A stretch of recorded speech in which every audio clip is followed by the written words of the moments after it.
So today we're going to be taking a look at a scenario where China has a civil war. China is the second strongest country in the world in terms of economy, military, and a lot of other factors. So what if this country were to have a civil war? Without a doubt, it would probably shake the global economy since China is such a large exporter of products, especially to the United States. But maybe certain foreign powers would find that it's most beneficial to aid certain sides within this civil war, such as if there was a democratic side, maybe the Western powers would come together and aid it in order to defeat the communist regime. But anyway, if you guys do enjoy this video, make sure to leave a like on it and subscribe to the channel if you're new. All the support is greatly appreciated and helps our channel grow. And yeah, let's go ahead and jump straight into this war scenario. So in blue here we have China, and it's a fairly controversial country, but of course all of the more populated countries and more influential countries are considered more controversial. But yes, China. What would happen if it turned into a civil war? There's a possibility that there would be multiple sides within this civil war, and that's what we're going to be looking at today, because China is also a very diverse country and has many different groups within it and many different ideologies across the country. So let's go ahead and figure out how exactly this civil war would start. Most likely the Chinese government will simply just get too authoritative and just get backlash from the Chinese people. Of course, China is a very restrictive place to live. Internet access is very hard to come by. You have to use a VPN, and then again, you risk getting in trouble if you do that, I'm pretty sure. That's not going to stop a lot of people, and eventually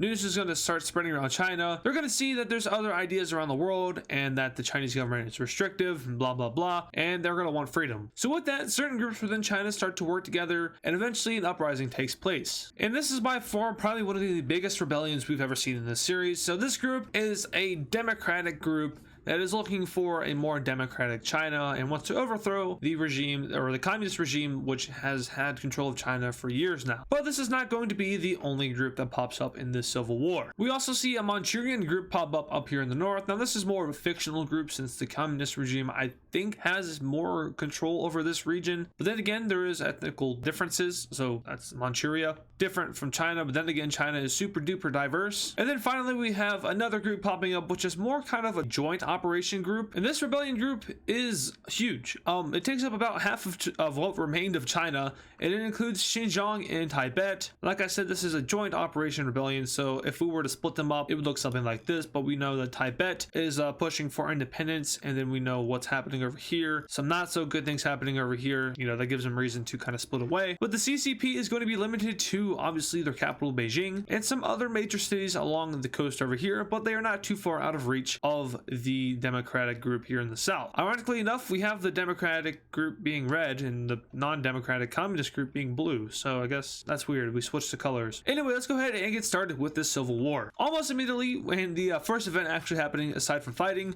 is Taiwan joining the war on the side of the democratic group, and they had secretly made a deal saying that if the democratic group were to win this civil war and was to get land out of a peace treaty, that Taiwan would unite with it to form just the Republic of China, which is also just the name of Taiwan. So essentially Taiwan would be getting control over whatever the red area manages to get out of the civil war. So almost immediately we had the Chinese government sending an ultimatum to all three groups, including Taiwan, saying that if you don't cease the civil war, all your heads are going to be chopped off, and glory to the CCP or something like that. Obviously all three rebellion groups are going to deny this and be like, screw you, the reason we're rebelling is because of that very reason. And we have the democratic group making the first move, moving up along the Chinese coast over here on the blue team. If you didn't know, China's more valuable areas are along this very coast, coastal cities. You know, we have lots of ports for that exporting I was talking about. And overall, if you want to win the civil war, you're probably gonna have to take out this area, but then again, it's also going to be a super hard area to take out. Over here in the west, we have the purple team making moves. Now this is going to be a pretty easy area for the purple team to kind of maneuver around. Then again, the Gobi Desert is like here, so not easy to maneuver around, but in terms of like China's defense, they don't have much to worry about. So the purple team, aka Tibet and Xinjiang, move pretty simply and they don't face much resistance. Eventually they capture the entire center of China, but this really poses no threat to the CCP, as their biggest threat right now is the democratic group in southern China, which has a huge amount of land and valuable cities like Hong Kong, for example. Now Hong Kong is an interesting story with China because we know the British sold the territory to China, but then again they were kind of like, they're not independent, but at the same time they're pushing for it and it's not going well. But then again, they're not independent because China, it's confusing. I don't really know how to describe it it, but Hong Kong is all for this whole democratic uprising. We can just say that. Up north, we have Manchuria making their moves and pushing down south towards Beijing, but immediately as they start getting close, they face resistance from the Chinese government, and they're unable to advance any further as the CCP has this area on lockdown. In other news, the CCP is also sitting down major army groups to the south in order to take on the Democratic Front, whilst also creating a military barrier over here in order to stop the advance of the Purple Team. Before the Chinese government actually manages to get their military down south to the Democratic area though, we do have the Red Team making an all-front push up north. This goes pretty well as some Chinese citizens are open to this new government and even take up arms with the Red Democratic group. However, the Chinese government's military finally gets down there and this advance is immediately halted and even starts to backfire in some areas, such as over here on the Chinese coast where we have the blue team retaking all lost territory. Meanwhile, over here in the west, we see Tibet and Co continue to move east, but eventually they do finally meet up with the Chinese military and are halted on all fronts. They do make an effort to connect up with the Red Team though, and they here decide that it is best for them to work together instead of fight each other. So the Purple Team and Red Team join forces together in order to take on the Chinese government, but Taiwan kind of claims over this and Mongolia, so in the future it probably won't go well between these two, but for now they agree to work together, so who cares about the future, right? Anyway, back up north in Manchuria, they were halted in the south. However, they are going to continue operations over here in this area, aka the north. They take advantage of a mountain chain in order to gain a geographical advantage over the Chinese military, and from here they basically just camp this mountain range and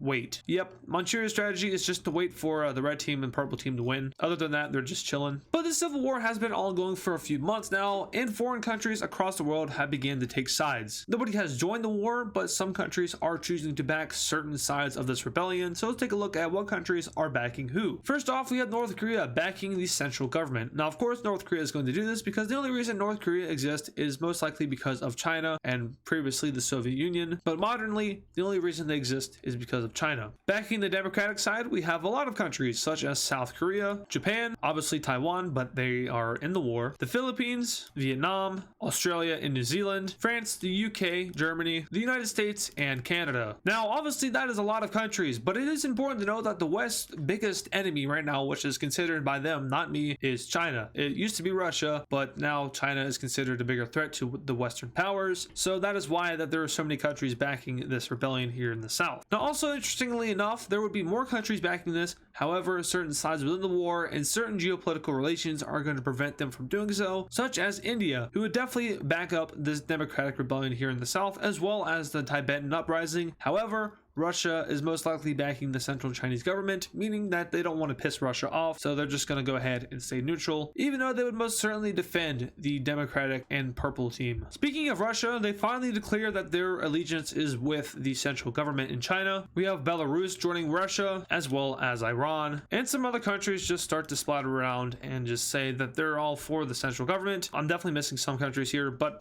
our goal here is not to really color in the world map. But anyway, every side here basically has support except for Manchuria, who's kind of just a rogue agent in this civil war. But now on to the Purple Team support. They're getting support from Central Asian countries such as Tajikistan, Kyrgyzstan. We have Uzbekistan, Turkmenistan, and Kazakhstan all throwing their support behind. Well, technically they're supporting Xinjiang. They're also supporting Tibet because, once again, joint coalition. But yeah, I was just looking at a map of so we all know about what China's doing over here in Xinjiang with Muslim groups and the genocide stuff. So I was looking at a map seeing who supports their policies here and who doesn't. Obviously the West does not, but surprisingly enough, a lot of Middle Eastern countries do. Now, it could be that I just don't know enough about what's happening, but considering that it is typically the Muslim groups over here that are being subjected to the CCP's whole not good stuff, it's interesting to me that a lot of Middle Eastern countries support it. But the reason I was looking that up is just to find out who would support this, and really nobody would. But let's just go ahead and say that Central Asia does, because Xinjiang is Central Asian. We need more standy-stand countries. Anyway, with the world now showing support for certain sides in this, obviously more weapons and equipment are going to begin to flow into these different rebellions and even the central government. Speaking of that central government, Russian and North Korean and Iranian stuff is all going to help them out, whereas the Democratic South here is most likely going to be stacked up with Western weapons. Most notably though, the Green Team and Purple Team don't have very much support at all, or strong support, so the central government finds ease in being able to push them back. Same thing over here with Manchuria. However, when it comes to the Red Team, they aren't able to do so. In fact, some uprisings begin to take place in eastern Chinese cities, and this leads to the Red Team being able to push up into these areas with relative ease as the CCP's army is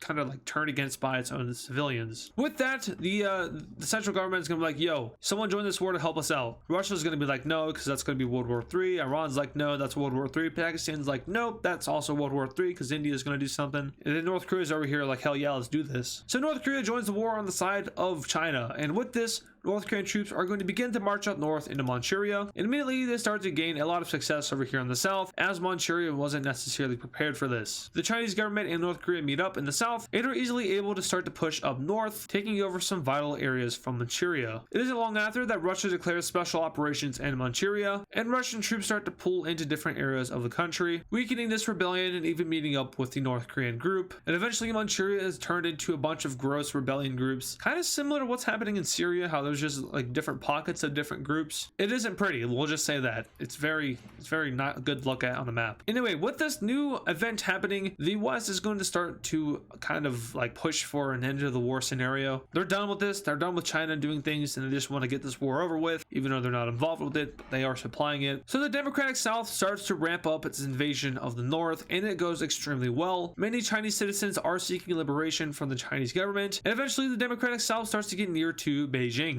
With this, we have another interesting scenario developing. We have some Western countries, including South Korea, Japan, and the United States, declaring war on North Korea. This is kind of an independent event apart from the Chinese Civil War. However, as we can see that there's a lot of foreign countries involved with this, it isn't too far-fetched for this to happen. But essentially, they're just taking advantage of a weakened China and also a kind of discombobulated North Korea with all their troops being up north. But anyway, Pyongyang falls pretty quickly. North Koreans who are already seeking liberation get said liberation, and North Korea falls pretty hilariously. Also, concerning nukes, we're gonna pretend those don't exist, because I know damn well North Korea would be firing that off like everywhere. Like Hiroshima Part 2 would probably happen. Anyway, with the weakened number of North Korean troops up here in the north, they're going to obviously defect over towards China, and most of them go to Beijing in order to hold on to the city. And this is going to lead to Manchuria being able to kind of reconnect itself with all of its groups, although they are fairly weak due to Russia's presence in the region. Over here in the west, we have the CCP pulling its troops from the Tibetan front, as they're more concerned about losing their capital with the rise of the Democratic South in the south. What? It kind of sounds like when I say Democratic South, I'm referring to like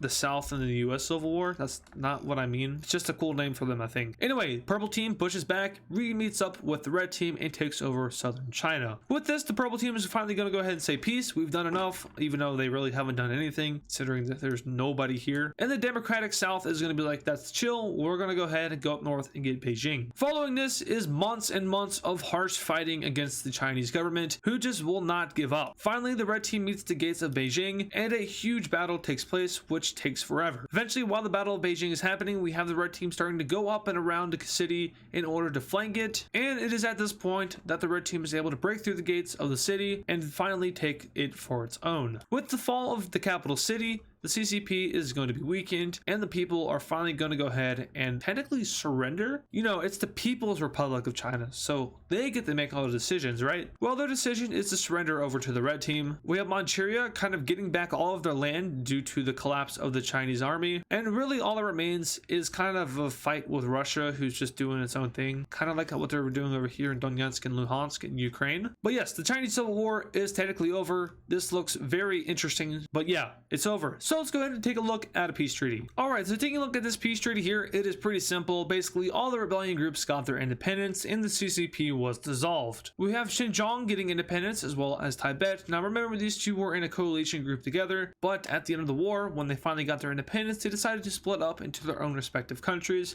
which makes the most sense for these two countries. Now we have a new Standistan, except they aren't a stan, they're just Xinjiang. So I guess they could be renamed Xinjiangistan? Land of Xinjiang? Yeah, I don't know. Obviously, Tibet was once a country, and now it is a country again. And then over here in Manchuria, we have some interesting stuff taking place. So Manchuria used to be controlled by Japan, so it really wasn't necessarily a country, and it really wasn't a province of China either. Instead, it was an area of China that was controlled by Japan. It was a puppet of Japan. But in this scenario, the people of this area rise up, and obviously we have this now. So it takes a little bit of Inner Mongolia, which is like a huge province of China that's kind of looks something like that. So they take that area, they take a bunch of other provinces that were located all around, and it forms into Manchuria, which is already kind of like screwed up because of Russia. Remember, Russia was in this area doing its shenanigans, and they managed to get 3 pieces of land out of it, which none are connected with each other. But technically, they didn't annex them. But at the same time, there are Russian troops there holding it down. So it's sort of like what happened with Donetsk and Luhansk at the beginning of the Ukraine war, where Russian troops just kind of entered the areas and stayed there for a little bit until eventually a full-on invasion of Ukraine took place. So possibly we'll see Russia invade Manchuria, but I don't know how likely that is. And that's mostly due to the West probably having a lot more influence in this region. And yeah, this is probably the collapse of the Eastern ideology, except for Russia, because without China, who is like the forerunner of the whole thing and has like the most power and influence out of all Eastern countries, it isn't looking too pretty for them. And considering that they're now been converted over to in a Western ideology, it really isn't good. So yeah, anyway, the Democratic South took over all of China, annexing the CCP. This is now the Republic of China, and like I said in the beginning of the video, Taiwan is a part of that. So Taiwan officially is a country, even though it already was officially a country, but now it takes over a large portion of China, and most importantly, the most important parts of China, which is where all the population is. I'm sure that the West will try to do some kind of false flag operation, and eventually they'll get Xinjiang back, and they'll get Tibet back, and even Mongolia and Manchuria. And then, you know, maybe through the process of World War III, they'll get all of Manchuria back. Also, North Korea is gone, thankfully. So South Korea now rules over all of Korea. Anyway, that is going to do it for today's video. If you guys did enjoy it, make sure to leave a like on it and subscribe to the channel if you're new. All of the support is greatly appreciated. And yeah, once again, thanks for watching, and I'll see you guys in the next video. And of course, thank you to all the super fans. This includes Patrick Clauser, Yo Moma Moma, Texan Cowboy Cheese, Kylie Speaks Plays, Poland Country Ball, Dimitri, DW Cool Dude, Nevada Garbage Trucks, Yakko, Soviet Ball, and Serminator. Once again, thank you guys.